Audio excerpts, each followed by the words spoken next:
बताऊं कि मदरबोर्ड को सिस्टम बोर्ड या सर्किट बोर्ड भी कहा जाता है, लेकिन इसे मदरबोर्ड ही क्यों बोलते हैं ये भी मैं पहले आपको बताना चाहूंगा। मदरबोर्ड इसीलिए बोलते हैं क्योंकि जैसे कि आप एग्जांपल ले लो, आपके घर में मदर कोऑर्डिनेट करती सभी रिलेशन। ज्यादातर इंडियन फैमिलीज में ऐसा होता है कि अगर बेटे को पिकनिक जाना है तो माँ से बोल देता है मम्मी पापा से कौन आप पैसे देने के लिए, तो फिर ये जो रिलेशन मेंटेन होता है या मम्मी उतना ही काम नहीं करती, मम्मी अपने सारे रिलेशन को कोऑर्डिनेट करती है। सो वैसे ये घर के सारे मेंबर्स को कोऑर्डिनेट करने वाली मम्मी होती, मदर होती, वैसे ही कंप्यूटर में यहाँ पे सारे डिवाइसेस को कोऑर्डिनेट करने के लिए होता है बोर्ड, उसे हम मदरबोर्ड कहते हैं। वैसे ये सर्किट इसके अंदर बहुत सारे हैं, इसे सर्किट बोर्ड भी कहते हैं, सिस्टम बोर्ड भी कहते हैं, क्योंकि ये सिस्टम की सारी यूनिट्स यहाँ पे एलोकेट करता है। लेकिन ये मदरबोर्ड ये नाम फेमस है, और मदरबोर्ड ये नाम क्यों आ गया ये तो आपको अभी समझ में आया होगा दोस्तों। अब मैं आपको बताऊं कि यहाँ पे मदरबोर्ड के ऊपर जो पार्ट्स रहते हैं अलग अलग, वो कौन कौन से रहते हैं, उसका क्या यूज़ है, कहाँ पे सीपीयू लगता है, कहाँ पे रैम लगती है, और कैसे आप रैम को अटैच कर सकते हैं, सारी चीज़ें यहाँ पे मैं बता रहा हूँ आपको। तो सबसे पहले मैं आपको मदरबोर्ड में ये दिखाऊं कि यहाँ पे एक कुछ आपको स्क्वायर जैसा दिख रहा है, ये है सीपीयू सॉकेट, जहाँ पे हमारा सीपीयू इंस्टॉल होगा। बहुत सारे केसेस में मैं आपको यहाँ पे दूसरा मदरबोर्ड दिखाता हूँ जहाँ पे सीपीयू ऑलरेडी इंस्टॉल है, और वो मदरबोर्ड के ऊपर सीपीयू सॉकेट में लगता है, और सीपीयू सॉकेट का लोकेशन कहाँ पे ये मैंने आपको बता दिया। तो आपका जो कंट्रोलर है कंप्यूटर का, जो ब्रेन है, वो भी मदरबोर्ड पे अटैच है। मदरबोर्ड उसे भी अलग अलग डिवाइसेस के साथ कोऑर्डिनेट करता है। ऑफकोर्स ब्रेन अगर डिवाइसेस के साथ कोऑर्डिनेट नहीं हो पाया मदरबोर्ड के जरिए, तो फिर ब्रेन इंस्ट्रक्शन सेंड ही नहीं कर पाएगा, राइट। सो सीपीयू की लोकेशन आपको समझ में आई।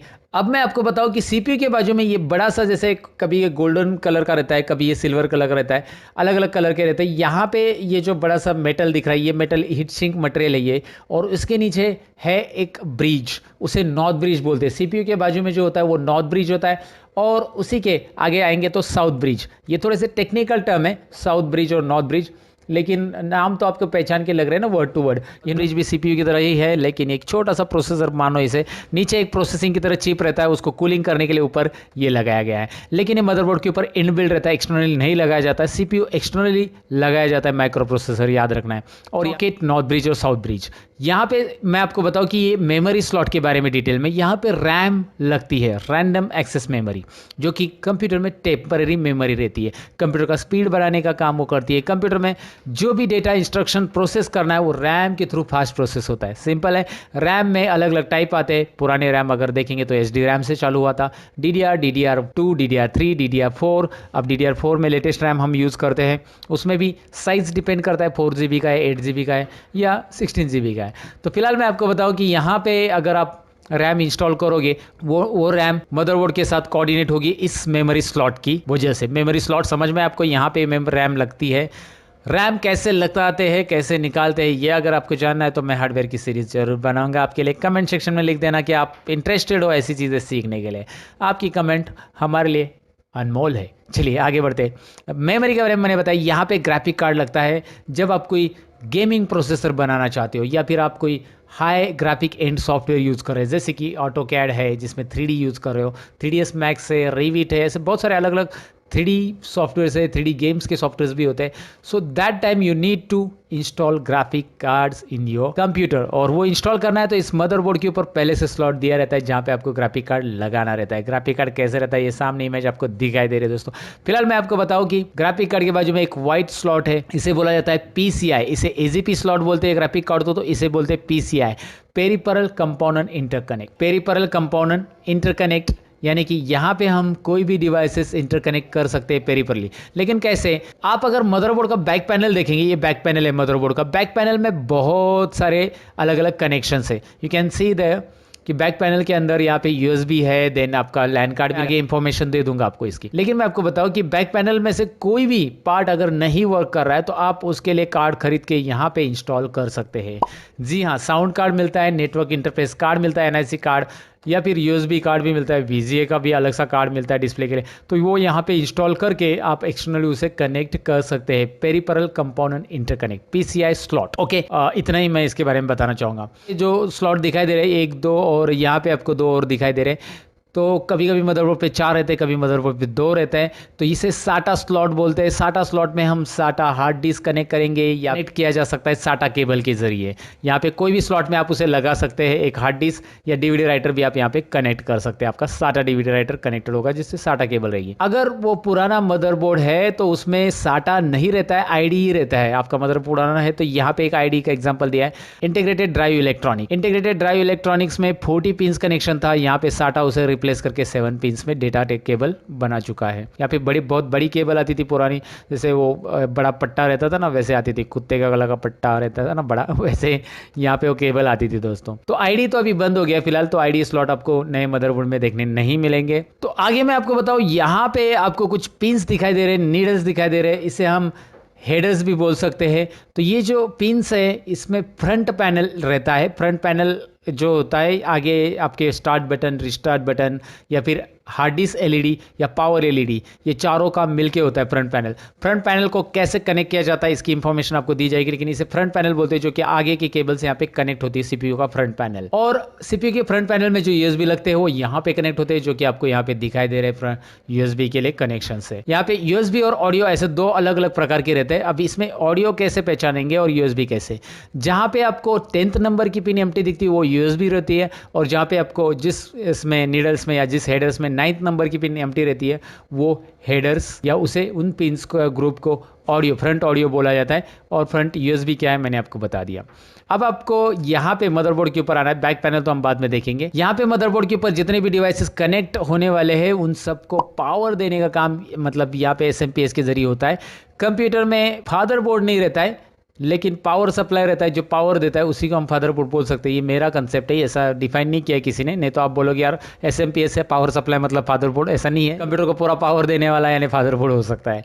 सो आप देख लेना वो आपको फादरबोर्ड बोल रहा है, बोलिए पावर सप्लाई बोलिए। पावर सप्लाई का यहाँ पे ATX पावर कनेक्टर लगता है, ATX 24 पिन पावर कनेक्टर से यहाँ पे रखता है। और यहाँ पे और एक पिन आपको दिखाई दे रही है जिसका लोकेशन अलग अलग जगह पे रहता है। ये यहाँ पे सीपीयू के बाजू में ये कभी कभी होता है, ये है 12 वोल्ट पावर कनेक्टर यहाँ पे लगता है। 12 वोल्ट पावर कनेक्टर यानी येलो और ब्लैक पिन इसमें लगती है, ब्लैक तो अर्थिंग रहती है, येलो 12 वोल्ट पावर कनेक्टर रहता है। तो ये मैंने आपको बताया पावर सप्लाई मदरबोर्ड पे कहाँ पे एसएमपीएस से कैसे आता है, कहाँ पे लगा जाता है। अच्छा, यहाँ पे आपको एक बैटरी दिखाई दे रही है, CMOS बैटरी, जैसे घड़ी का सेल रहता है वैसे ये है। और ये CMOS complementary metal oxide semiconductor इसे बोलते हैं। CMOS बैटरी का काम होता है कि आपके कंप्यूटर में जो मदरबोर्ड है उसमें टाइम जनरेट करेगा। 3 साल तक इसकी वो लाइफ रहती है, उसके बाद आपको रिप्लेस करनी पड़ती है, ये ऑटोमेटिक रिचार्ज होती है वहाँ पे अंदर ही। CMOS complementary metal oxide semiconductor ये जो होता है आपका, जब आप कंप्यूटर स्टार्ट करते हो तो करंट टाइमिंग या करंट डेट बताने के लिए हमेशा आप कंप्यूटर अभी शट डाउन करोगे जब भी चालू करोगे तो करंट डेट और टाइमिंग आ जाएगी, क्योंकि वो डेट एंड टाइम सेव करता है। CMOS बैटरी के साथ साथ मदरबोर्ड के ऊपर रहता है बायोस, जो कि अलग अलग कंपनी के रहते हैं। EMI बायोस रहता है या अलग अलग कंपनी के होते हैं। बायोस का काम क्या होता है, एक ऐसी चिप रहती है जिसके अंदर मदरबोर्ड के पूरे ड्राइवर स्टोर रहते हैं। जी हाँ, मदरबोर्ड को चलाने के लिए ड्राइवर तो चाहिए। मदरबोर्ड को कीबोर्ड डायरेक्ट कनेक्ट कर सकते हैं, माउस डायरेक्ट कनेक्ट कर सकते हैं। तो कीबोर्ड माउस डायरेक्ट चालू होता है, उसके लिए कोई ड्राइवर हम इंस्टॉल नहीं करते, तो वो मदरबोर्ड में रोम में रहते हैं, बायोस में रहते हैं। बायोस को रोम भी बोला जाता है, रीड ओनली मेमोरी, जिसका मेमोरी कभी इरेज नहीं किया जाता। रैम में रैंडमली एक्सेस मेमोरी होता है जो इरेज होता रहता है, क्योंकि वहाँ पे मेमोरी टेम्पररी स्टोर रहती है रैम के अंदर, लेकिन रोम के अंदर परमानेंट स्टोर होती है। याद रखना ये बायोस है, इसके बारे में आपको पता चला होगा। बायोस के बारे में बेसिक इनपुट आउटपुट सिस्टम, याद रखना फुल फॉर्म उसका, क्योंकि उसमें बेसिक इनपुट आउटपुट सिस्टम के सारे ड्राइवर्स रहते हैं, वो आपको डायरेक्टली कंप्यूटर चालू करने के बाद कीबोर्ड माउस कनेक्ट होने से पता चल जाते हैं।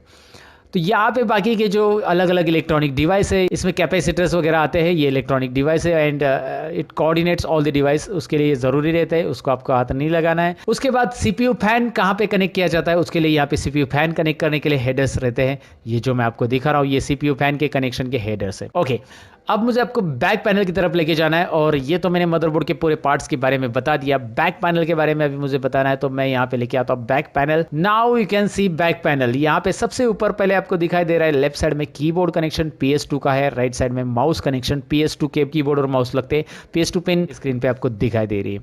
इसे थोड़ा सा लगाने के लिए ध्यान से लगाना है, नहीं तो इसकी पिन टेढ़ी हो गई तो फिर आपको सीधी करनी पड़ेगी, कभी कभी ये टूट भी जाती है, सो फिर डिफ़िकल्टी तैयार होती है, तो इसीलिए इसे ध्यान से लगाना पड़ता है। लेकिन PS2 अभी बहुत कम हो गया, क्योंकि अभी USB फास्ट आ चुका है।